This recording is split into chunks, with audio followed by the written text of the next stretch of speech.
লাস্টের দিকে দেখাতে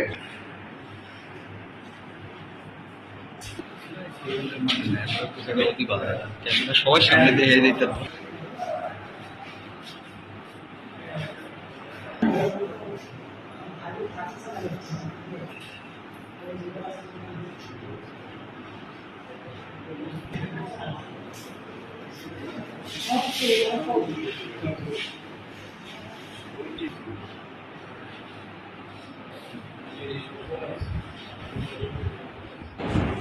বাসায় ইয়ে ছিল, বুয়া ছিল, কিন্তু দুটা আমার বাসায় ছিল। ওনার ছেলে একটু মাথায় সমস্যা, ওই প্রায় মেঘা মাত্রা আমরাও সবসময় যে ছাড়াতে। আজকে সন্ধ্যাও ওই বাসা ভাঙচুর করছে, ওনাকে ওরাই মারছে।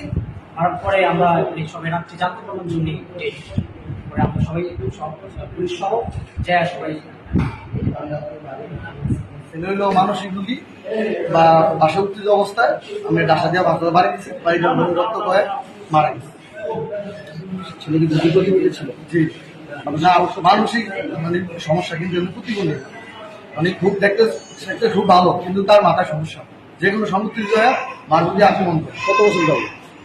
আজকে বিগত 2 বছর মতো এই সমস্যা। এই ছেলে এর আগে বিয়ে করছে, এর বাচ্চা আছে, বউ আছে, পরবর্তী মাথার সমস্যা দেখিয়া মেয়ে ডিভোর্স দিয়ে চলে গেছে বাচ্চা নিয়ে।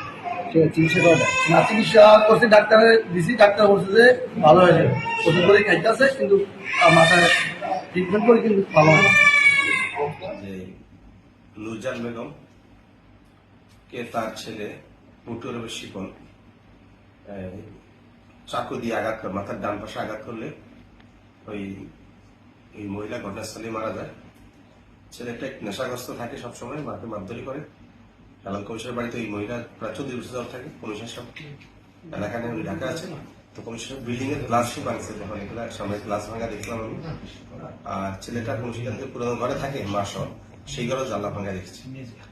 তো সে নিজে সেটা নিজে জড়িল, যে একটা দোকানদারকে বললো যে আমার মা নাই, মা বলে নাই, বলছে বুড়ি নাই। তো মাকে নাকি প্রায় মারধর করে। এই মহিলার বয়স প্রায় 70 উপরে, 70-72 বছর। তো এই ব্যাপারে আমরা মহিলা বিশ্ববিদ্যালয় ঘটনাস্থলে সুলতান সম্পন্ন করি।